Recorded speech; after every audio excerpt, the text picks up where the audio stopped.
Radhe Radha Madhava Kunjabi Jaya Radha Madhava Kunjabi Hare Madhava Kunjabi Hare Gopi Jana Balabha Girivardhari Girivardhari Gopi Jana Balabha Girivardhari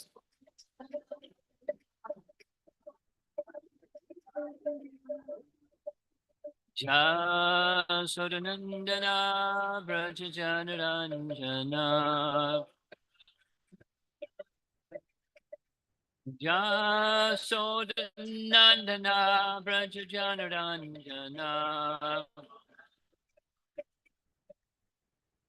Jamunatiravana Chadi Jamunatiravana Chadi Jaya Radha Madhava Kunjabi Hare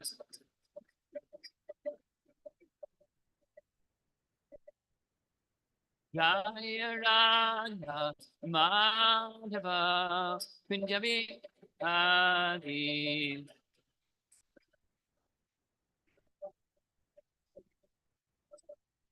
Gopi Jana Balabha Girivara Hare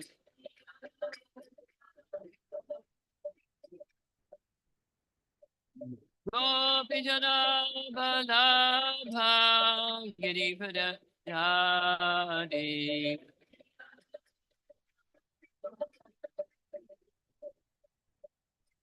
Jasodanandana Brajajanaranjana Jasodanandana Brajajanaranjana Jamuna Tiravana Shadi Jamuna Tiravana Shadi Jaya Radha Madhava Kunjabi Hadi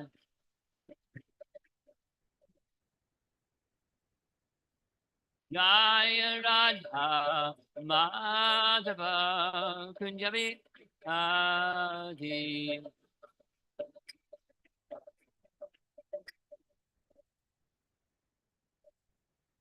Jaya Vishnupad Paramahansa Parivajagacharya Astatarasatasi Simad His Divine Grace A.C. Bhaktivedanta Swami Shri Prabhupada Ki Gaura Premanandi.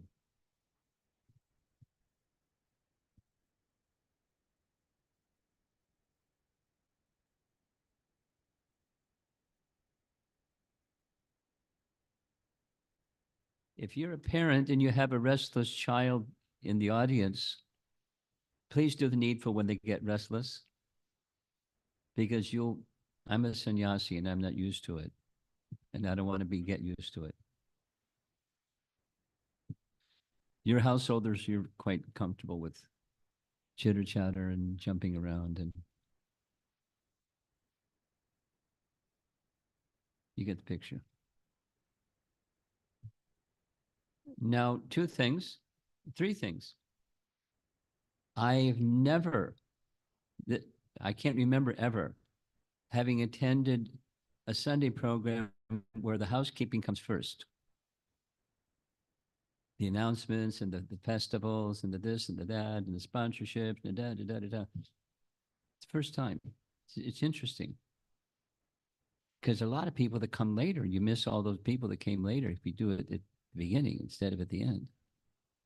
You might want to consider.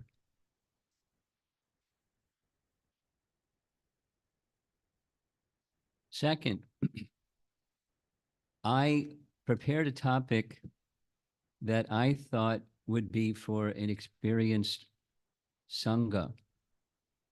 And therefore, I didn't show on the screen the Jayarada Madhava words. And I noticed looking around, there were not too many, but some persons that don't know the words, because that means they're newer people. So my apology to the newer people, but I'll try to do better going forward.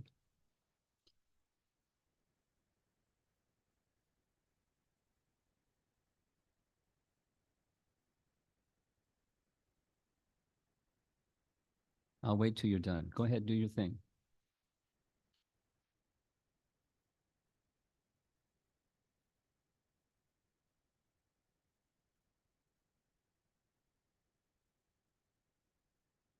At the end.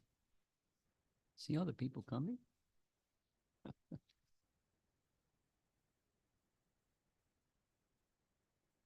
And here's a third thing.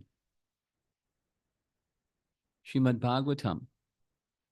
Now, I'm under the impression that a number of the devotees from the Farmington Hills ISKCON Center went to attend the Sadhu Sangha retreat, which is the same weekend as the weekend I was doing this in Gitanagari. Just so happened, very, very similar theme, Srimad Bhagavatam, Srimad Bhagavatam. The emphasis, I understood, in the Sadhu Sangha retreat was take the messages of Srimad Bhagavatam, take it inside, and give leadership to others in the world and Sangha of Vaishnavas, leadership according to the principles of Srimad Bhagavatam. At least that's what I am under the impression. That was the theme. And this theme was in Gitanagari, same Srimad Bhagavatam, refuge for the age of Kali. Now, since there were a few, but not so many devotees from the Detroit area attending the Gitanagari retreat, I thought the topics are nice. I love Srimad Bhagavatam. So I'll do a rerun with part, there's some improvements and or embellishments or things from what I presented to the Gitanagari. And so that's my plan. But it's a little bit not just for new people, it's a little bit for people who've been around a little bit. So I'll kind of like go slowly and try to make it intelligible for people that are kind of on the newer side. Now, just yesterday, I received word from the devotees in ISKCON Naperville. Where's Naperville? Where's Farmington Hills? Farmington Hills is a suburb of Detroit. Naperville is a suburb of Chicago. And this temple was established before that temple. So here's a challenge for all of you stalwart ISKCON Farmington Hills temple. They're so inspired by Srimad Bhagavatam distribution as well as reading that they have a plan, they have a team already planning for the upcoming Bhadra Purnima to distribute. You want to guess how many sets of Bhagavatams they want to target between now and Bhadra Purnima? You want to guess? I'll challenge you guys. Do half of what they do and you'll be doing a great job.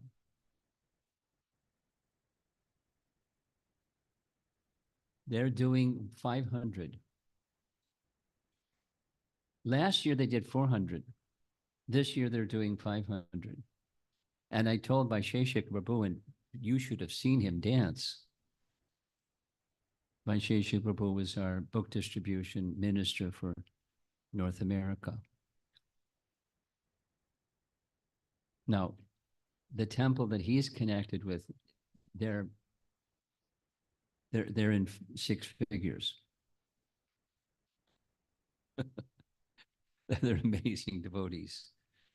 And they're inspired by an amazing devotee. So give it some thought. I'm being kind of funny or sarcastic or joking or teasing, but it's important. Why is it important? Because it's the refuge for this age of Kali. In fact, we're going to recite one verse that we recited during the Gita Naga retreat. It's here on the screen. You can chant it with me. Narayanam namaskritya naram chaiva narottamam devim saraswatim vyasam tato jayam udirayat. One more time. Narayanam namaskritya naram chaiva narottamam devim saraswatim vyasam tato jayam udirayat. Translation. Before reciting the Srimad Bhagavatam, which is the very means of conquest, one should offer respectful obeisances unto the personality of Godhead, Narayana, unto Narayana Rishi, the supremmost human being, unto Mother Saraswati, the goddess of learning, and unto Srila Vyasadeva, the author. Now, this is the fourth verse in chapter 2. And chapter 2 is the beginning of the answers to the 6 questions that were asked in chapter 1.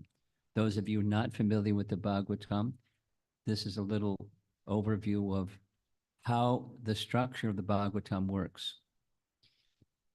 The structure of the Bhagavatam works in the format of question-answer.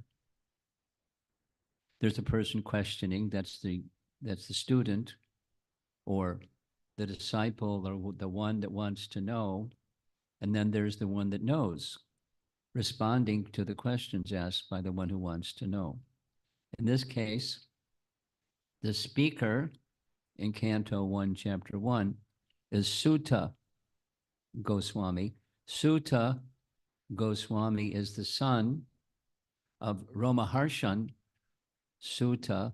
When Vyas divided the Vedas, part of it, and compiled them, one of his parts of the Vedas was the Puranas and the Itihasas, or the history section. There's the philosophy section and there's the history section.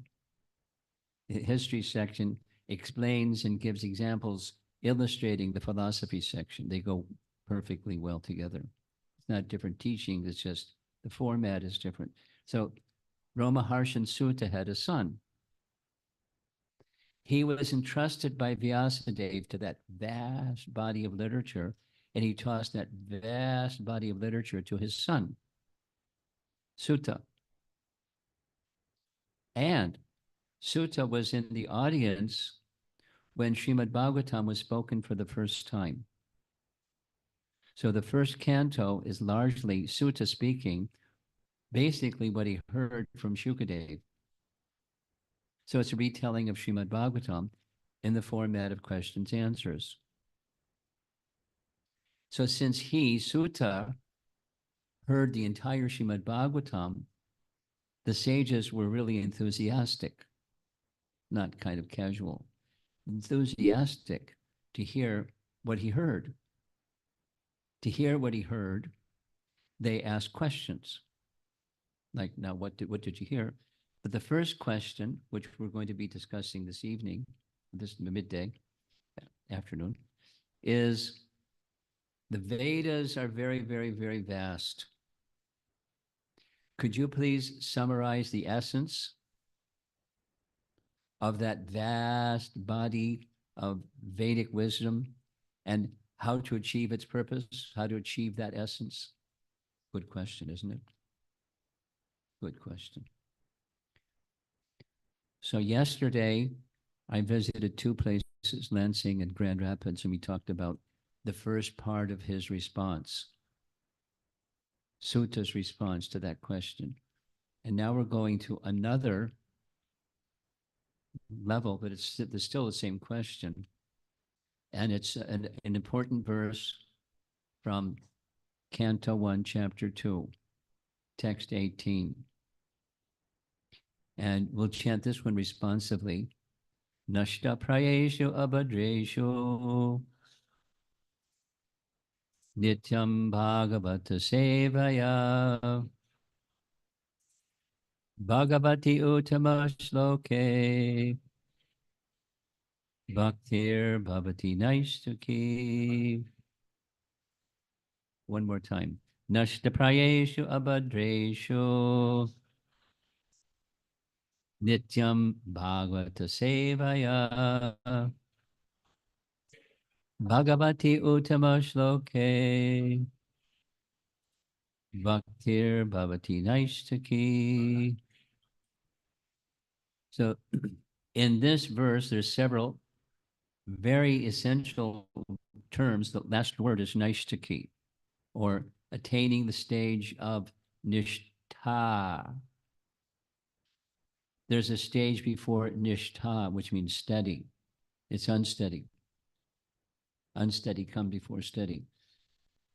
And anishtata and nishtata, or naistaki. Unsteady may become steady. And that unsteady becomes steady when nashta means destroyed. Abhadreshu. Abhadra. I'm not a Sanskrit scholar, but I've been around a few years, so I know a few terms. Bhadra means auspicious. And Balaram and Jagannath have a sister. Her name is Subhadra. Subhadra. And then there's the opposite, Abhadra. Auspicious, very auspicious, inauspicious, Abhadra. Or another term that's used interchangeably with Abhadra, or it's similar, quite similar, is something unwanted. Something wanted is artha. Something unwanted, anartha. Most people take artha to mean money, money, money, money, money, money, money, money, economic development. Dharma artha, why people do dharma is they want artha. They want prosperity. And then what do they want? Prosperity? Kama. Sense enjoyment. With their prosperity, they get an upgrade in better sense enjoyment. And when that kind of fizzles, it really didn't work, moksha. Frustration with it didn't work. So dharma, artha, kama, moksha.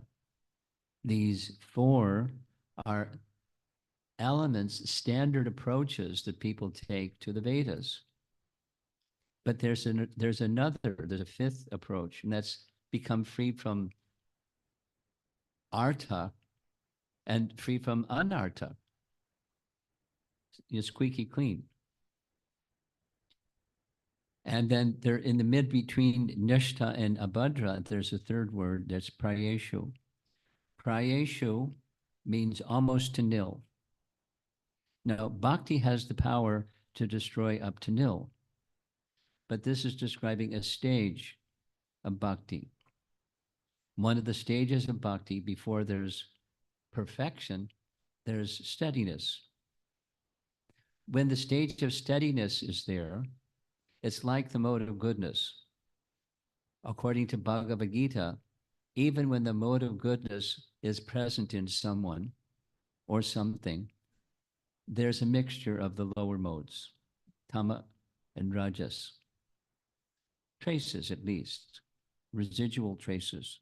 So it's not squeaky clean yet, but it's clean, more or less. I mean, more, not less, more. More mode of goodness means less ignorance, passion. So that's what this is describing. The stage of bhakti, which the previous verse is describing the stages, the process of bhakti itself, which I'm not going to review because of time. I want to focus on this nishtha, the steady stage of bhakti.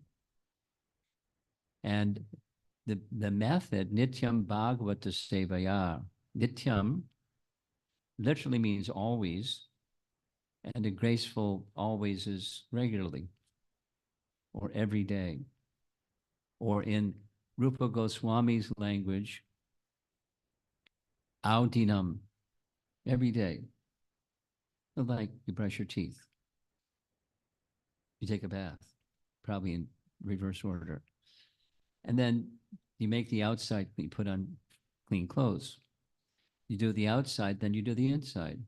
And the inside is something that should be done every day.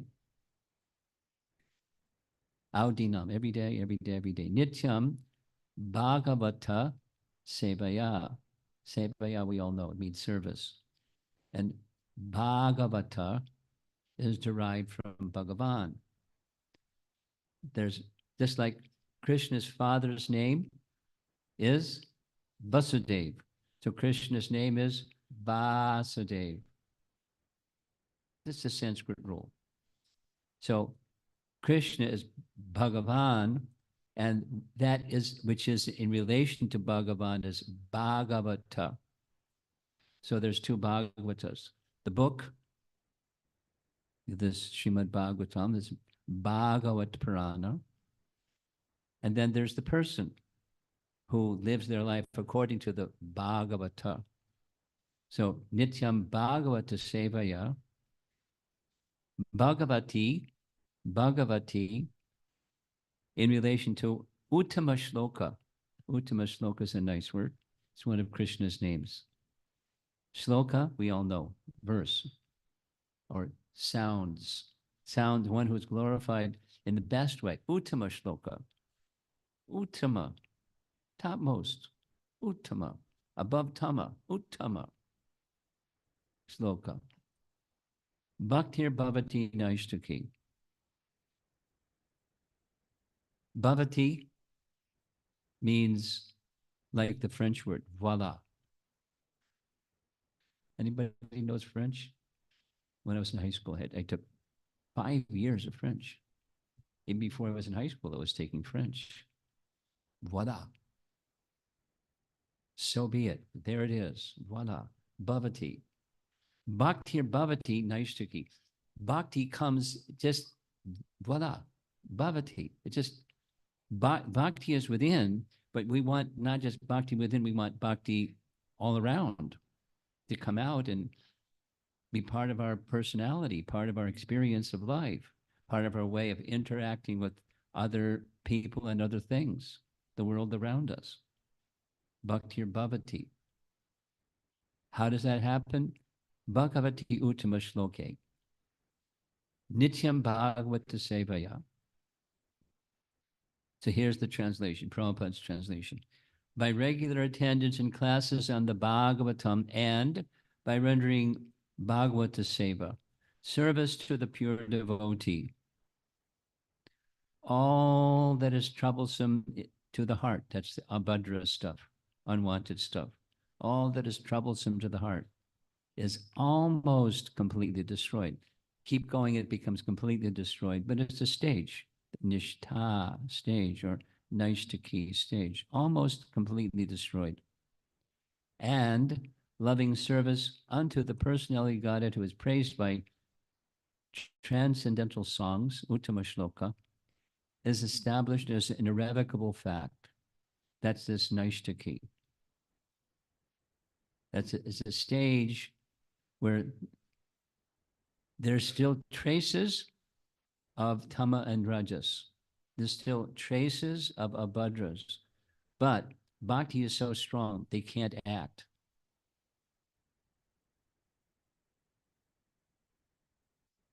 I'll touch on this topic again.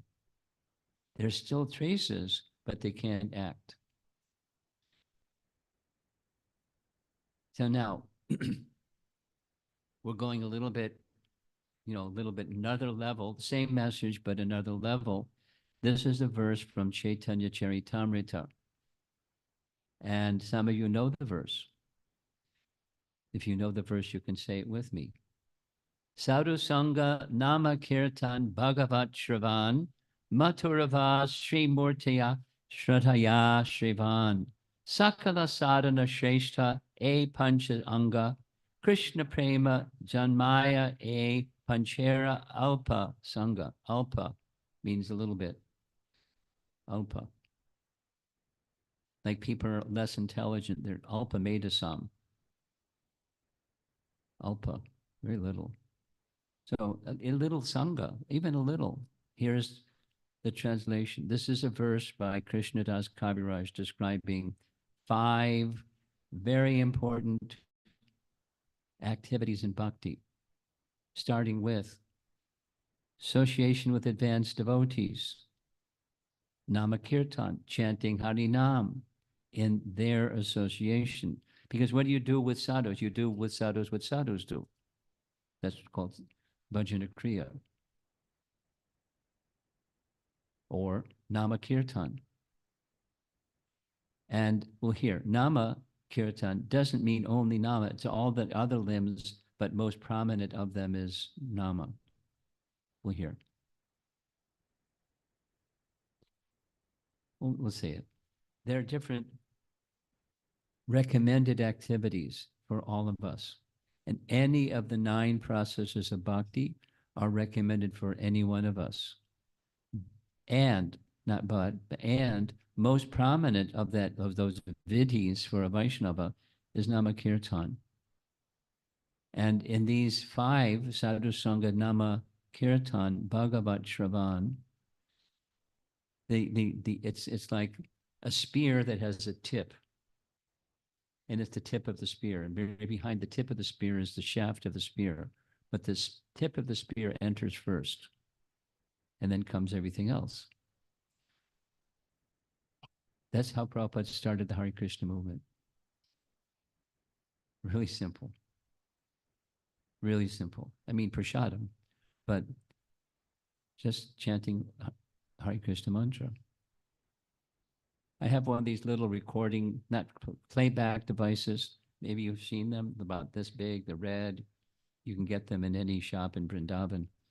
And I've listened to the whole thing several times, and I'm listening to the final stage, and it's Prabhupada recording kirtan. When there weren't any instruments, other than he had a pair of kartals, and he's just singing, just himself in the room.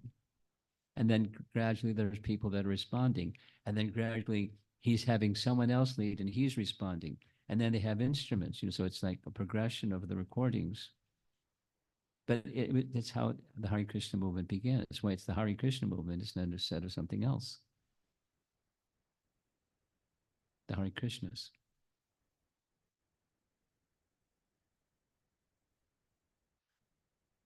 I probably travel more than I should, but one of the things I like about travel is when people see a devotee, they say Hare Krishna. I'm thinking, wow, Prabhupada's magic. Because it's beneficial, eternally beneficial. Just to say Hare Krishna. Even Shishupal, he said Hare Krishna. We didn't say Hare Krishna, he said Krishna. Prabhupada named, when I was initiated, the day that I was initiated, he named one of my godbrothers, Chediraj, which is the name of Shishupal, because Shishupal was the king of Chedi. So he's Chediraj. But Chediraj was a nice devotee, and he really liked kirtan.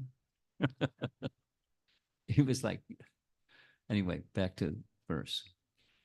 Sadhu Sangha Nama Kirtan Bhagavat Shravan. Mathura Vas, reside in Mathura. Shraddhaya Sevan. Shraddhaya Sevan.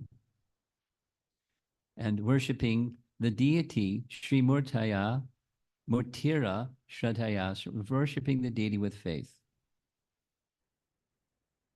These 5 links of bhakti are taught, which is taken directly from Rupa Goswami's writings. It's just a rewrite in Bengali by Krishnadas Kaviraj. Even a slight alpa sangha with any one of these 5, there's a small qualifier, without offense, then it can cause the awakening of Krishna Prema. Krishna Prema Janma, a Panchera Alpa Sangha. So very, very important. So I'm going to focus now on Bhagavat Shravan or Bhagavat Seva. And there are two types. There's the person Vaishnava or person Bhagavat, and then there's the hearing from the Bhagavat Shravan, the hearing of the message of Srimad Bhagavatam. Now we'll start with the first of the two, Vaishnava Seva. Now, newer persons here don't know who Narottam Das Thakur is, but some of you have been around for a while. You'd certainly know who Narottam Das Thakur is. And this is from one of his songs. Chadiya Vaishnava Seva Nistara Payeche Keva, Bengali. Unless one serves the Vaishnava, one cannot get liberation from the material clutches, because it's through Vaishnava Seva that Krishna is pleased. And how can you get free from the clutches of Maya if Krishna is not pleased? You can try. Good luck. And Bhagavat Shravan is hearing from the person hearing the book. Now this Bhagavat, the book Bhagavat, is like the person Bhagavat or the Vaishnava who's living the life of the Bhagavat. But the glory of this particular verse that we just recited together, to 1 to 18, is described in several places in scripture. One of those places is shown on the screen. It's Tattva Sandarbha. Because of the time and circumstance, I'm not going to go into what is Tattva Sandarbha, please. It's a very important literature by Jiva Goswami that's explaining the role of Srimad Bhagavatam in understanding Krishna. I could take 10 minutes to describe more, but it's the primary means of knowing Krishna. Jiva Goswami is a fan of Srimad Bhagavatam. And he wants to talk about Krishna. So he writes, before I speak about what I want to speak about, Krishna, best to identify what's the best way to know the topic of Krishna before I speak about Krishna. And he goes through a long exercise, very astute, very simple, very thoughtful, scripturally based. The best way to know Krishna is through Srimad Bhagavatam. And there's like 50 steps to get there. But the best way is Srimad Bhagavatam. And then he establishes, in what's shown on the screen here, according to scripture, the Srimad Bhagavatam is non-different than Krishna. Or Krishna is non-different than Srimad Bhagavatam. The Srimad Bhagavatam is Krishna. And to support that understanding, he makes 4 references. One of them is on the screen. It's from Skanda Purana, where Skanda Purana, another one of the Puranas, speaks about Srimad Bhagavatam. Srimad Bhagavatam and the personality you got it are always of the same nature, possessed of eternal existence, full of knowledge and complete bliss. So when we were in Gitanagri discussing this, someone, a learned devotee, raised his hand and said, I get the eternal existence and full of knowledge part, but where's the complete bliss part? Krishna's form, Satchit, Ananda, and the Bhagavatam, Satchit, but where's the Ananda part? And here's there's 2 nice ways to answer. There's probably more than 2. There's 2 nice ways to answer. Within the Bhagavatam, the descriptions of Krishna, who is Satchit Ananda, stimulate ecstatic love for Krishna.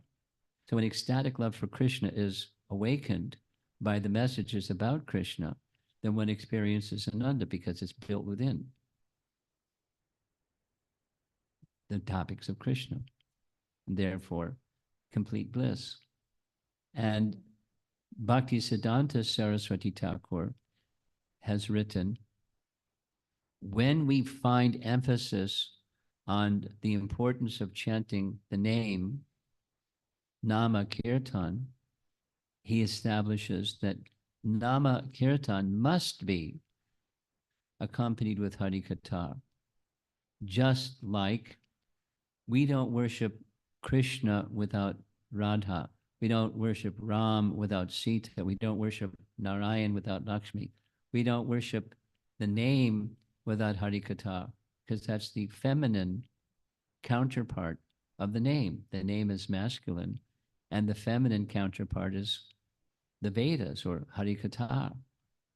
Hari Katha is feminine, of the Katha of Hari. That's the worship of Radha, and therefore that's the Ananda aspect of Srimad Bhagavatam. It's Hari Katha. It's a nice understanding. And there's others. So moving right along. This verse that we chanted together, and the focus of this topic is 1 to 18, or the stage of Nishtar. And it's a topic that's discussed by Vishwanath Chakravarti Thakur. That's an image at the top. Vishwanath Chakravarti Thakur wrote a whole book on this process of removing abhadras. So naturally, the topic has reference to the Srimad Bhagavatam verse that we just recited. To remove abhadras, there are 4 types of sources from which abhadras or unwanted things arise. 1, something unwanted arises from sins. That's easy to understand how it arises. Then there's 2 others that are a little less easy to understand. Unwanted tendencies of the heart that arise from pious activities. The reason is when there's piety, there's fruits of piety. And the tendency is to be the enjoyer of the fruits of piety. Piety is fine. The fruits of piety is fine. Being the enjoyer of the fruits of piety is not fine. It blocks bhakti. Wanting to be the enjoyer of the fruits of piety, it blocks bhakti. So don't stop being pious, be pious, but stop being trying to be aspiring asha, aspiring to become the enjoyer of your fruitive activities. And then there's another category that's similarly puzzling.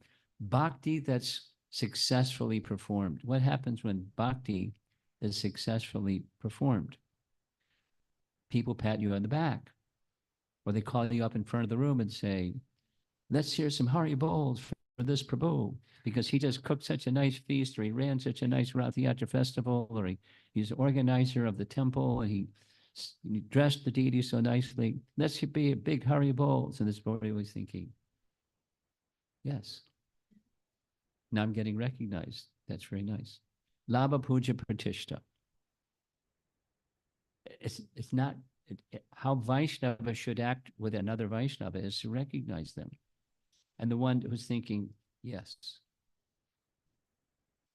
I'm the enjoyer. I deserve it. I work, I sacrificed. I deserve praise. Thank you. And I'm the enjoyer of it. It's a problem. It can be a problem. Praise isn't a problem. Trying to be the enjoyer of it, or having a title.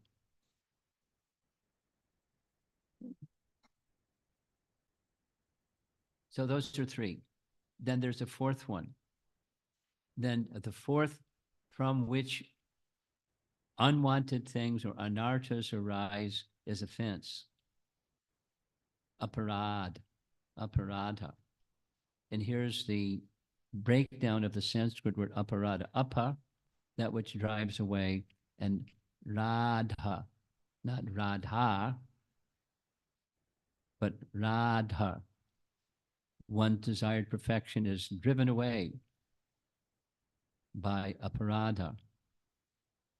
And that which leads to aparadha is lack of respect, starting with nam aparad, lack of, say it the other way. When there's proper respect, then you offer due respect. But when there isn't proper respect, there should be proper respect, then it's disrespect or the absence of respect. Or it can be, explicitly like Shishupal, disrespect, more than disrespect, blaspheming. So there's shades, but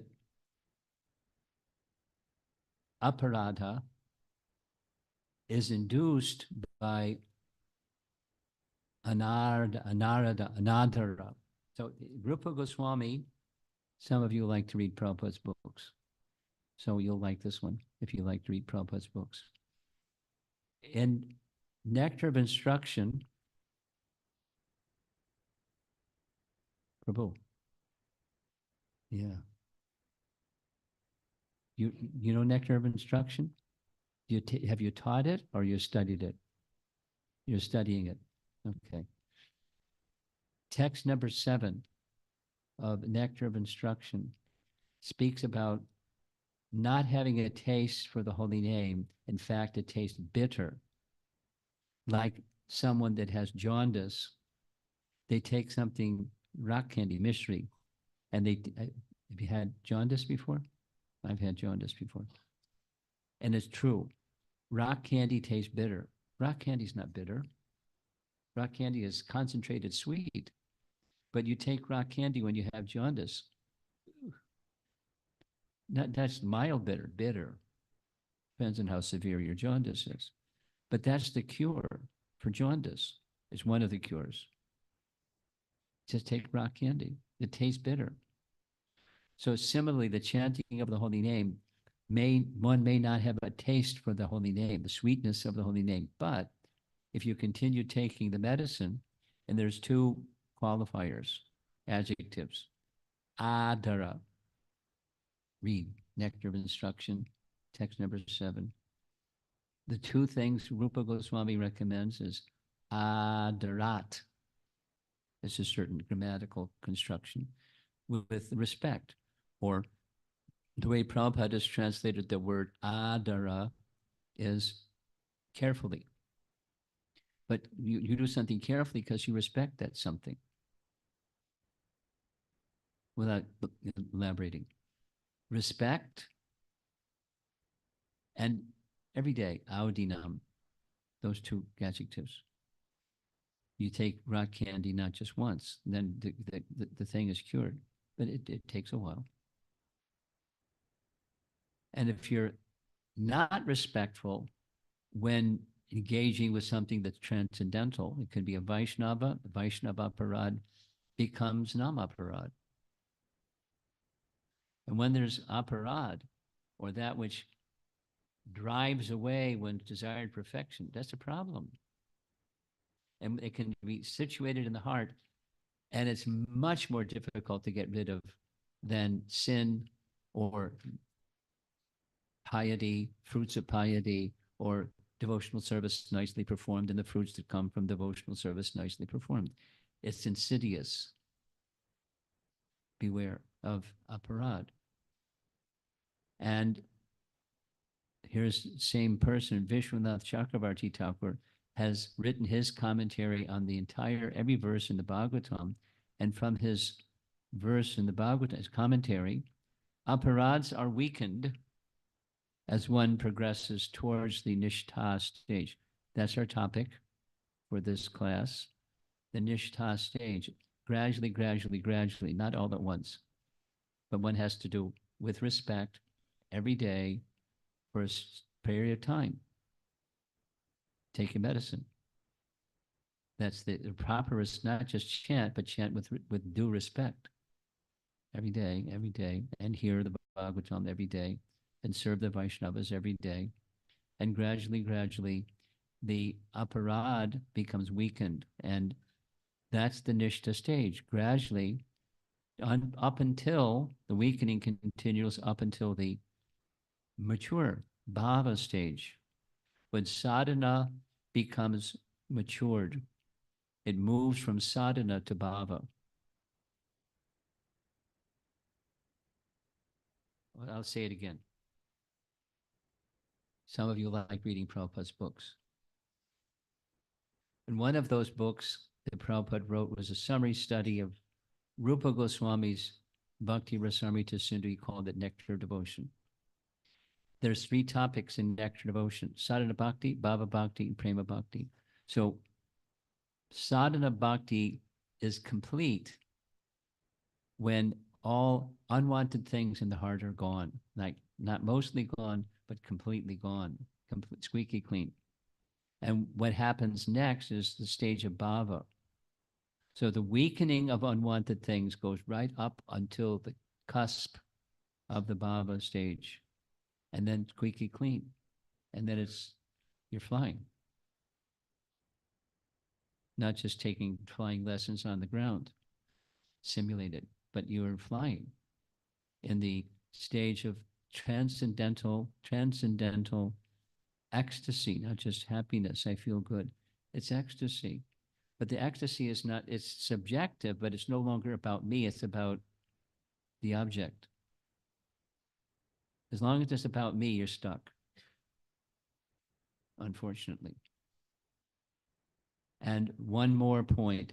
When it attains the Nishtha stage, the mind can easily concentrate on the Lord.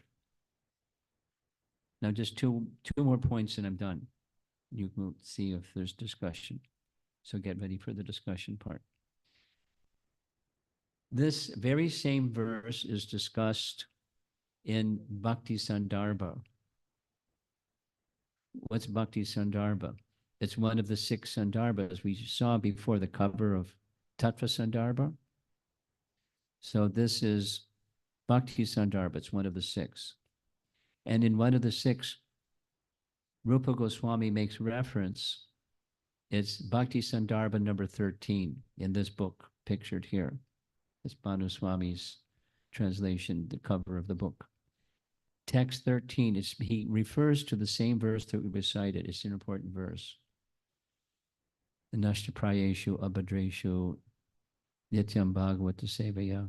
It's that verse. The Nishtha stage, he explains this verse shows the superiority of bhakti over gyan, because steadiness is the topic of the verse, and steadiness, according to this verse, can be achieved even before unwanted things are completely gone. It's prayeshu. Pretty good. You get an 8 out of 10 or a 7 out of 10, but you don't have to be 10. But bhakti is so powerful.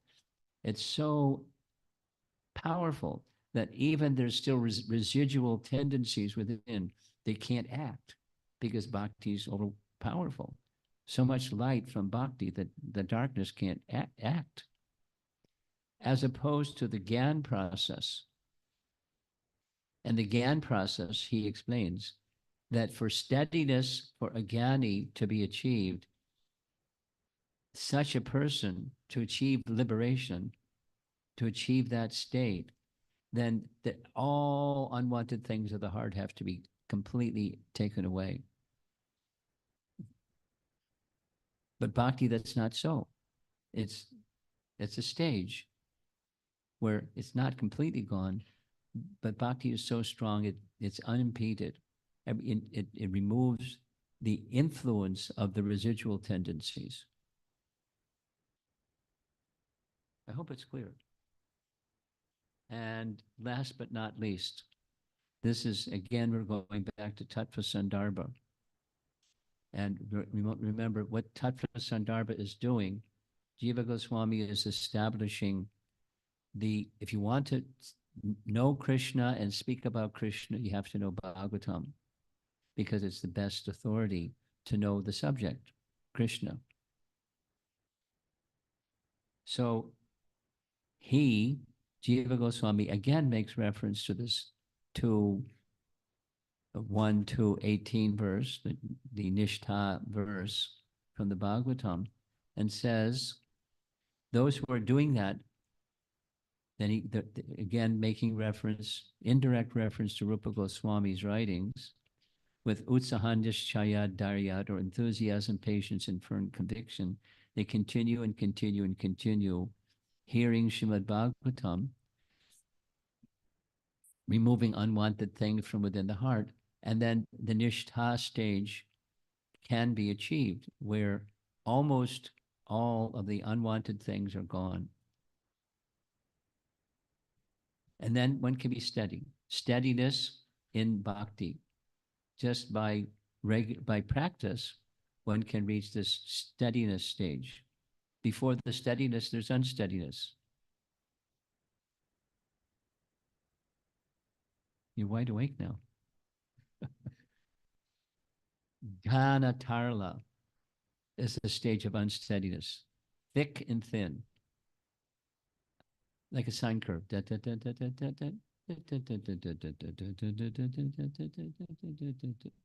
Unsteady devotional service. Sometimes and sometimes. Unsteady. But steady is where it's steady. And to get to steady from unsteady, it takes purification. It takes some sincere effort of something that's genuine. And that there's something that's genuine is this verse that we just recited. Nashta prayeshu, abhadreshu, nityam bhagavatam, regularly rendering service to the person Bhagavata and hearing regularly Srimad Bhagavatam. And then you can get to the nishtha stage. And gradually, the unwanted things are removed. Almost to nil. And then to nil.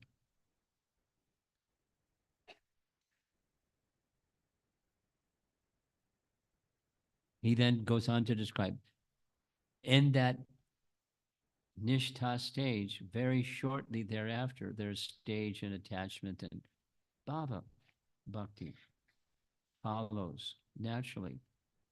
Just gradually. And then you're fine. And then spontaneous, raga bhakti, spontaneous devotion. Suppose we're not a spontaneous devotee. We've become a regulated devotee. Follow the regulations without listing them. And, performing the do's and being careful about the do nots, the 4 regular principles, etc., for the sake of purification. For the sake of purification means coming closer to Krishna. That's purification. And then you can feel it as you're getting closer to Krishna.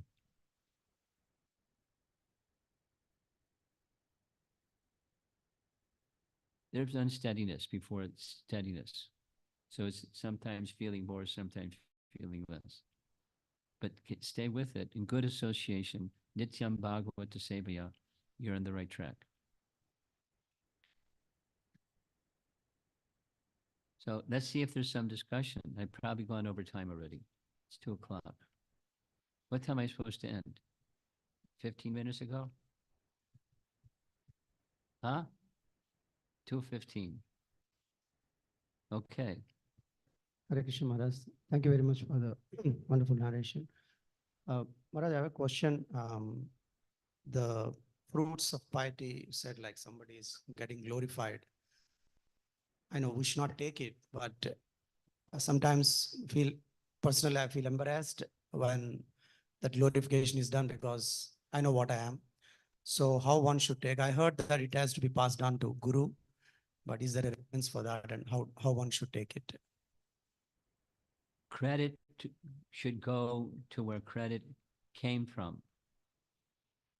It just, if your light's on, it's not you, it's where that thing that somebody is appreciating came from.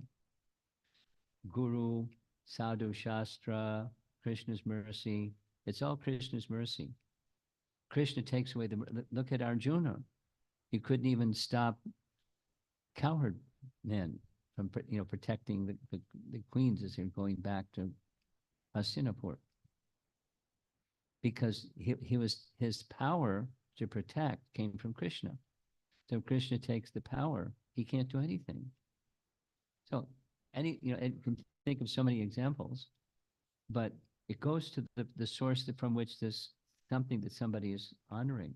Now, your example is not fruits of piety. Your example is devotional service nicely performed. But that's okay, making that distinction. If someone offers some praise, you just pass it on, as you said. If it doesn't stick, you don't say, no, no, no, no, no, no, Prabhu, please don't do that. No, no, no. We're not impersonalists. Thank you. The real person that you should be appreciated is you point towards someone that should be appreciated. As Prabhupada did, have I done something wonderful? I've just carried out the instruction of my spiritual master. And then, the transparent. All that I've done is I'm just a postal peon. I'm carrying the message without adulterating the message. If there's some credit that I haven't adulterated the message, I delivered the message without adulterating the message. No compromise. So he would stand firm on that, but the credit is carrying out the instruction without compromise. So he wanted to teach. So each person has a different nature and different way at different time and circumstances.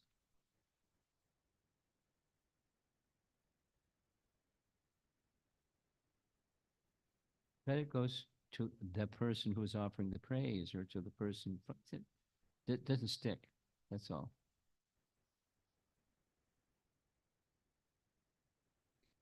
Okay.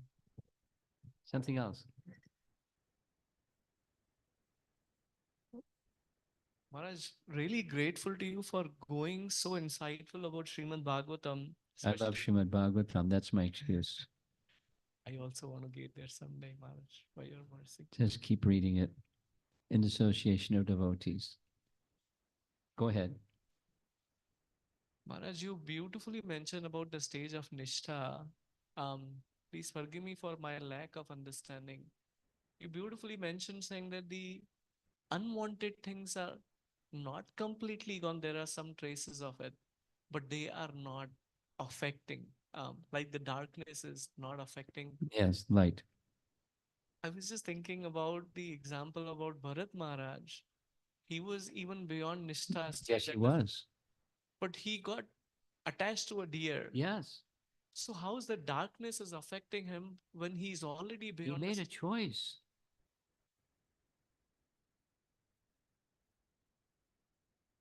Misuse of free will makes it possible. He not only became attached to the deer, but before becoming attached to the deer, he stopped his devotional practice. He made a choice. Misuse of free will makes ignorance possible, even in the Bhava stage. It's an illustration that it's possible. Even so, how can it touch him? By making the wrong choice. Otherwise, he's protected. But you choose otherwise, and Krishna didn't put on the brake pedal. There wouldn't be love if there wasn't free will. When there's free will, it can be properly or improperly used. He made a wrong choice and then became attached. So don't make wrong choices. Even your advanced devotee, don't make wrong choices. Next. Yeah, just shout.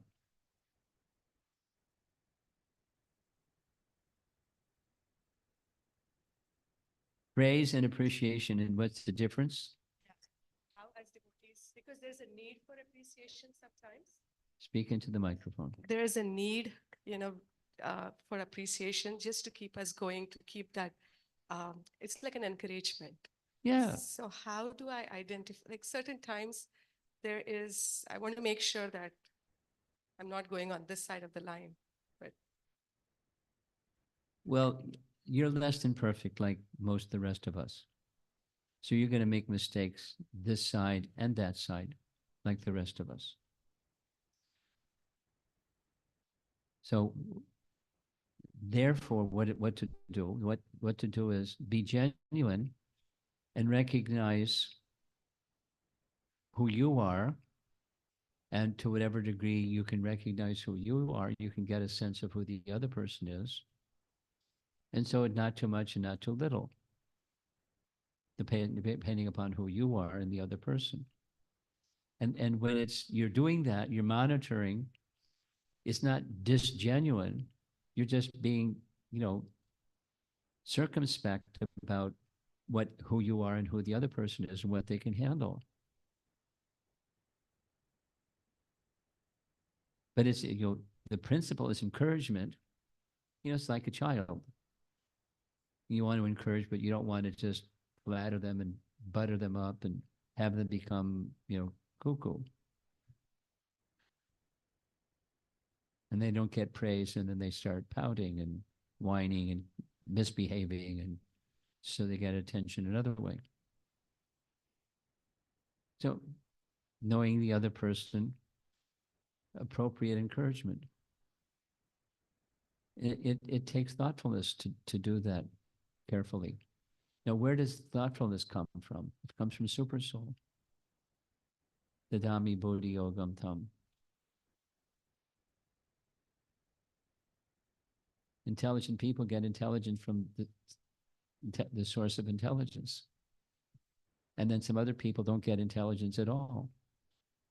So be intelligent and make your choices wisely.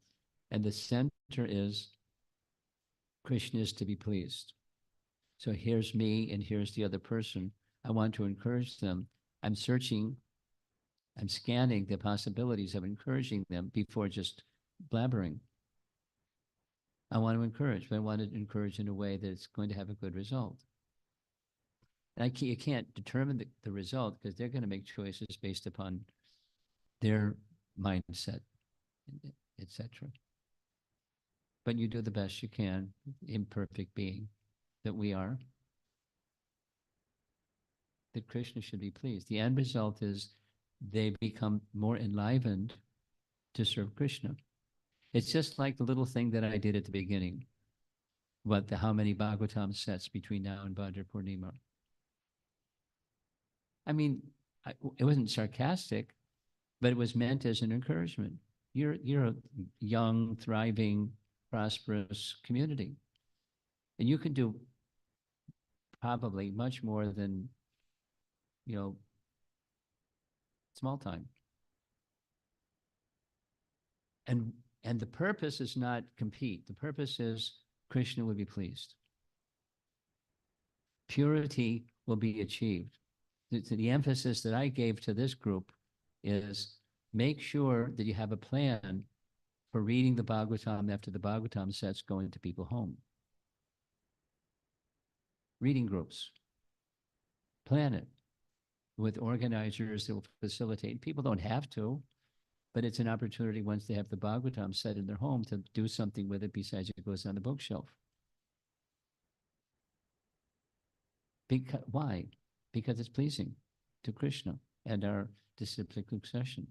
The world will become purified. The light of the Bhagavad will enter into the darkness of the age of Kali more, which is wanted by our disciplic succession and Krishna himself.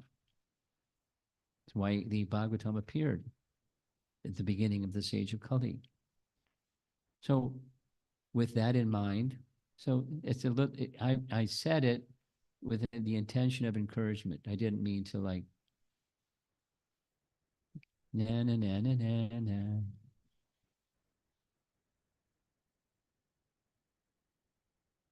Encouragement. And it's serious type of encouragement. And I can't do it like Vaisheshika Prabhu could do it. But that's okay.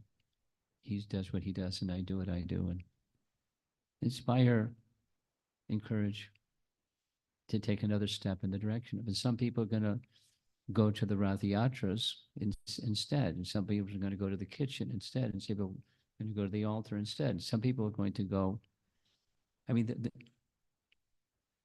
there's a few householders in the audience here. And the book distribution team, it's largely ladies with jobs and homes and kids and occupations and, complexities of life to deal with. But somehow or other, they're so inspired, it's lifting all of those other things. And they're really enthused. And they're sharp people. So anyway, encouragement. One last question. Can you pass the microphone forward?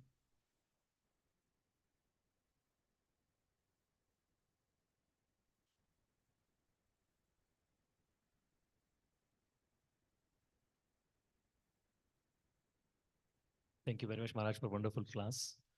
I was just contemplating on Sachusar Prabhu's question, and I get in a different, similar question in a different perspective. Okay, let's hear it. Sometimes it's just personally, sometimes it's easy to handle the praise, Easy to handle the praise. handle the praise, but a similar line, it's difficult to handle the criticism.